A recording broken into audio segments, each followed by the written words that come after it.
সকাল সকাল তাড়াতাড়ি করে চলে আসলাম ছাদে, কারণ মা আজকে বড়ি দেবে। বড়ি দিতে যা যা লাগে এখানে সবকিছুই রেডি করা আছে। সূর্য মামাও আজকে ভালো রোদ দিচ্ছে। দেখলাম মা এখানে বড়ি দেওয়া শুরু করে দিয়েছে। তারপর চলে আসলাম আমি নিচে এবং দেখলাম শুভজিৎ যেন হুড়িমুড়ি দিয়ে কি একটা করছে। Control control. দেখলাম যে গেম খেলছে।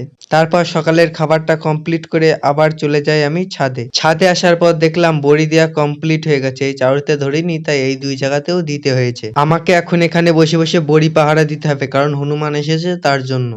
ओ भाई मारो मुझे मारो। সারাদিন বড়ি পাহারা দেওয়ার পরে রাত্রে মার কাছ থেকে 100 টাকা নিয়ে গেলাম ধান ভাঙানোর জন্য। কল ঘরে এসে দেখলাম 1 মিনিট আগেই ধান ভাঙানো বন্ধ করলো। এখন আর হবে না, আবার সকালে আসতে হবে। Control control. তাই আমরা চলে আসলাম ফোনের দোকানে ফোন কেনার জন্য। এই ফোনটা নিলাম, আর এই ফোনটা কেমন হয়েছে অবশ্যই কমেন্ট করে জানাও।